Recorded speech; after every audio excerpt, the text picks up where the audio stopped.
that I was recording. Hey guys, welcome back to my channel. My name is Anna. I hope that you're having an amazing day. We are at the last 24-hour mark of my time here at home, and so I thought that I would record a little bit my thoughts, my feelings, have this uploaded for Sunday. Yeah. I don't really know how Wi-Fi works on a plane, but I'm hoping that I can have this uploaded by then. Okay, so cutting down to business. How am I feeling about this move, this upcoming move? Let me face the light. So, honestly, I still feel a little bit numb about all of this. I feel like even though it's tomorrow, like I'm headed to the airport tomorrow, everything's packed in front of me, I still feel like it's not really happening. And at the same time, I think subconsciously I know it's happening because I've been sleeping, but I still wake up like exhausted, like a zombie. Like I keep telling my mom, I feel like I'm already jet lagged. Like I feel just so zonked out all day for the last week, and I can't place why other than the fact that I am leaving. So I think that my body knows I'm leaving, but I don't know. But I am excited to finally kind of be out of a limbo, because if you may or may not know this, but I wasn't working the entire month of January, and winter break started like the end of December.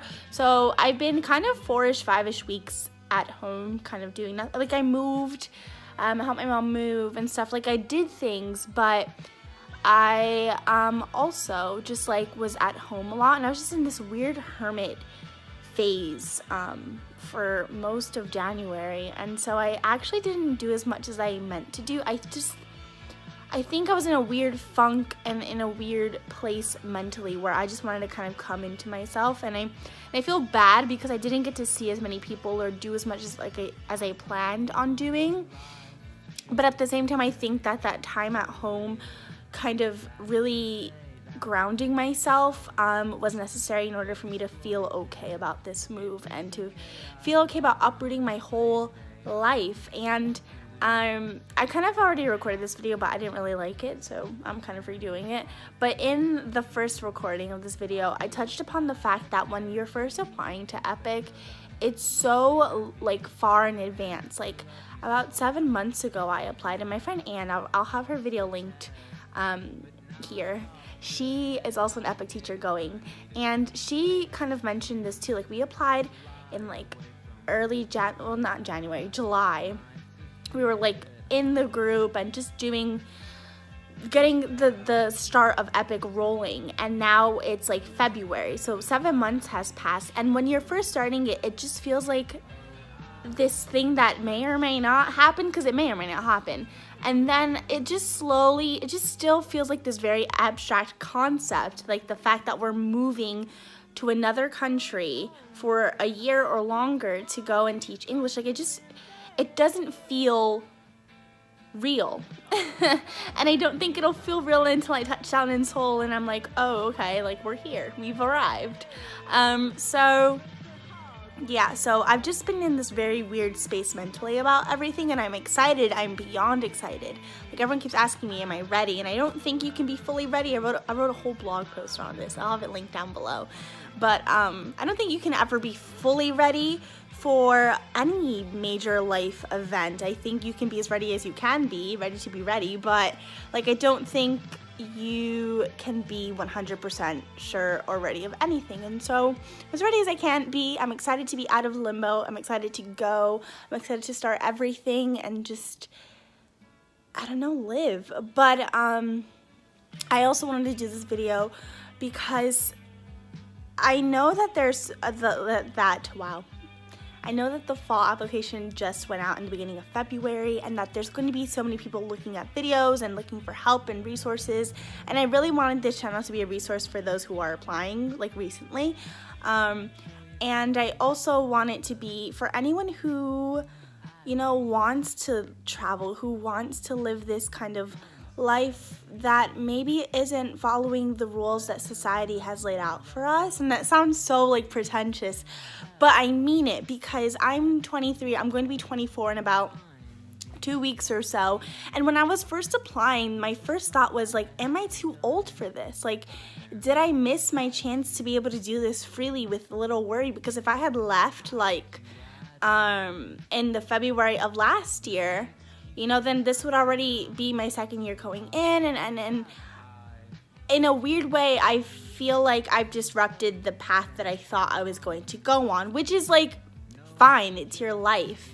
But I feel like because of that, it took a lot for me to be okay with the fact that, okay, in my head, I had this big grandiose timeline, and I think we often do that, especially women. I think women do it quite inherently because of just like how society has set us up to be like, oh, you know, our ticking time clock and stuff with like fertility and all that. So I think we already have that pressure in our minds. But yeah, so this move kind of disrupted what I thought I was going to be doing. Like, I thought I was gonna move into my own apartment, and I had to put dating on hold and all of that stuff because I'm moving abroad. So yeah, so it just disrupted like a lot of my concrete ideas of what my life would roll as. And I know for a lot of people that's a big thing and hard to kind of comprehend and overcome. So if you are in your mid-20s, late 20s, 30s, 40s, 50s, whatever, and you're contemplating maybe teaching abroad or moving across the country, whatever it may be, I want you guys to really just take the leap. I think that, you know, you live once and you have so much time. And I mean that in both regards, like so much time, but so much time. So it's finite, but it's also so long within the grand scope of things. Like, I know that in my head, I know 24 feels old. Like, when I hear 24, I'm like, oh, that's like a solid adult age. But I still feel like 21, 19. I still feel like I'm figuring myself out and figuring things out. And it's okay to, you know, be whatever age you are and still feel like you're not where you thought you would be. Life will unfold itself in its own way, I think. And I think it's okay to not know, especially if you're in your 20s, to not know. Because you go to school and then you're like, okay, I have this degree, now what? And sometimes you don't like the job that your degree, you know, qualifies you for. And so I think it's fair to just do what you want to do. At the end of the day, just do what you want to do and be okay with it and honor it. So, all right, I want to stop, you know, preaching to you, but I just want to say thank you to everyone who has subscribed, who has supported me both in life and online. It really does mean so much to me, especially if you're clicking on and watching this through, because I know there's so many other things you could be doing, but you're sitting down and watching me, which I don't take lightly, and I'm grateful. And that also ties into how I feel about like this whole move, is I'm so privileged to be able to do this and know that if something happens, I can come home, that I have the finances to be able to afford this application, because it's so much money to apply to work abroad, because all the documents are so expensive and it's a lot of upfront money.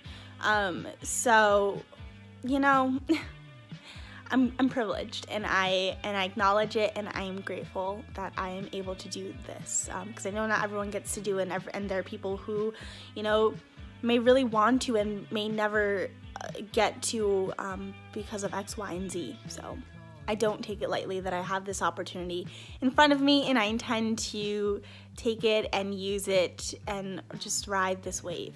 So thank you so much for watching. I'm going to go get lunch with my brother, grab dinner with my friend Alex, hang out with my mom tomorrow, and I'll be on a flight tomorrow night to South Korea, and I will vlog the whole shebang, don't you worry. So thank you so much for watching. It means the world to me, and I will see you in my next one. Peace out, America. Bye.